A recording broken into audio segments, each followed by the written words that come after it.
Me again, the Puzzle Master. Going to do my video today on brainwashing in the media and how that affects our perception of aliens, and just in general, how that there's different types and how our views are affected by movies like, think of any alien movie, like with the exception of maybe E.T., where he's kind of cute, with his little glowing finger. Most of the ones that have been like afterwards of that have not been at all, like they got Alien where it bursts forth from your stomach. It's got like freaking a tongue in a tongue in a tongue coming at you. Crazy shit. Do you really think that any of that is realistic whatsoever to what some kind of advanced alien being would be like? And then going into the types, because people ask about that all the time, and people argue that that they would be so vastly different on other planets because of the different gravitational and atmospheric and distance from the sun and all these different events. But you have to understand that gravity would be a commonality. And yes, in the lower kingdoms of evolution, like in the plant and insect world, yes, there's like lower vibrations. But when you reach a certain stage of like such as humanity is at now in our evolution, there is a connection that we're actually evolving towards our higher selves. And that's kind of what the media and the Illuminati, the New World Order, whatever you want to call it. You shouldn't really call it the Illuminati because that means enlightened ones. And just by saying such, you're empowering it. When really they're not. They've sworn secrecy and oaths to suppress and hide this information from people and to distort our minds and our perceptions so that what we view on the television as reality is what we're going to precipitate to our own minds as being that way. Like when every night when you go to sleep and you process everything and you absorb it into your brain and take that in as who you are as a human being. And everything is fear-based. It's either fear or it's love. It's either one or the other. And if you are having some kind of encounter, you have to embrace it with your heart. And you will know if it's a good entity or a negative entity. And you have to be still in your heart and quiet and calm. Because a lot of these higher frequency vibration entities, there's physical ones, and there's ones that are etheric, that they do exist, but kind of like how we would think of like maybe a jellyfish existing. It exists kind of in a different substrate than we do, a different frequency, a different dimension. But you have to understand that we're only, like our physical mass, which are actually like vibrations, like the whole particle wave duality thing, it actually boils down to we're all waves, and that the physical things that we're observing are actually the results of the interference patterns of these many oscillating waves and dimensions. So creatures and things that live on these other dimensions aren't like in some far-off galaxy, okay? They can be right here, right now. There's no need for you in your mind to construct a separation. And that's what all of the fear-based mentality does, to keep you disconnected from it.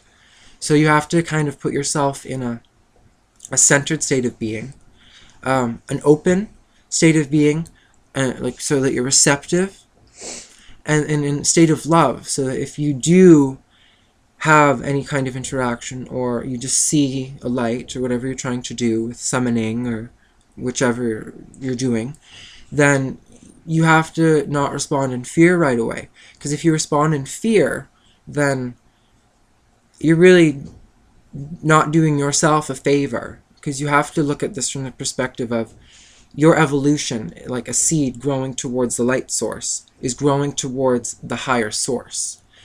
In many spiritual teachings, it's taught that that we also have like a lower self, and then there's like our day-to-day self, how we like interact with other beings, like and people, and then there's like our higher selves, which give us guidance to help us to become better people.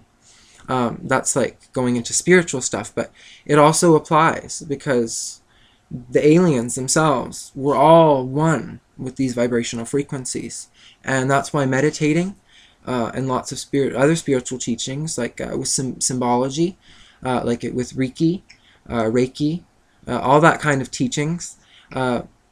There's no magic symbol that's going to be the answer, because the symbol only is unlocked from your consciousness and your perception. The symbol only has power the moment that you have a perception of it.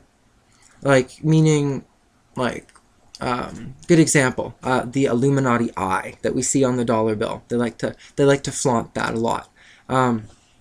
To disempower that, you have to understand that it's just a symbol, you know, on a piece of cheap little paper that they've printed with, etc., etc.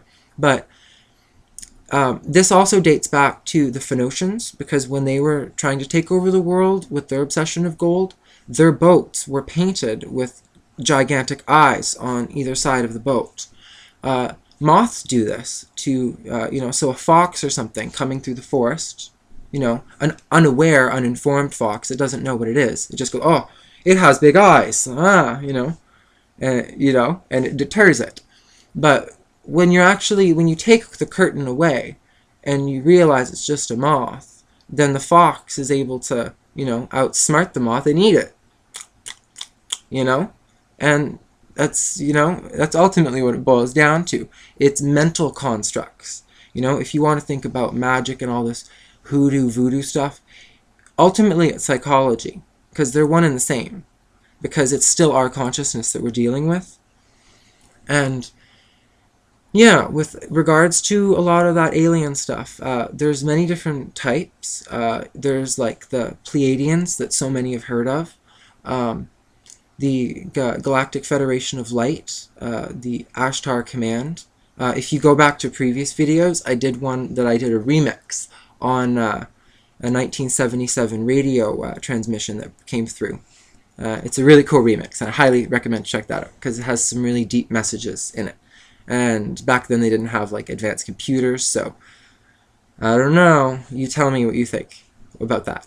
But yeah, there's many types, and you cannot judge a book by its cover, because as we'd read in many of the media lie books, it portrays grays and everything as being a very negative influence.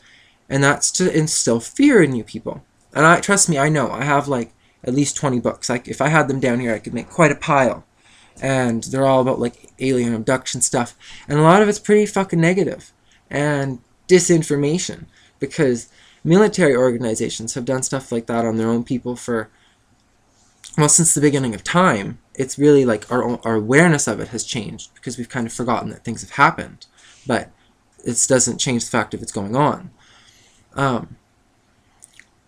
Yeah, so there's, in regards to the grays, if you see a gray right away, don't be in fear just because it's not one of the Pleiadians, because there is a rogue group that is known as the Blonde in the conspiracy group area of people, where the Blondes actually instill disinformation. And I've even heard, through the grapevine, that Hitler actually had interactions with those beings, and that's why he had like a superiority complex with blondes, even though he himself wasn't, and it wasn't in his background, which kind of didn't make sense if you think about that. But he was given messages from them to help lead into their world order, because they're trying to manipulate the situation as well. And it's free will. So if you have a media saturated with 95% crap, people on a day-to-day basis, it's still going to filter into the total consciousness of people, of everywhere, watching their televisions after work and then going to sleep and having that, as I said earlier, assimilated into who they are. And then that makes them more manipulated, because that's like a system or program that was devised by them, which is then instilled in the people, which they can use to facilitate events, like even like 9/11 and all that. I could go on and on about this, but I'm going to cut it now because I'm almost at 10 minutes. So I hope you've enjoyed this, and I hope you learned something from this. And ask me a question below if you want, and I'll see you next time. Mwah.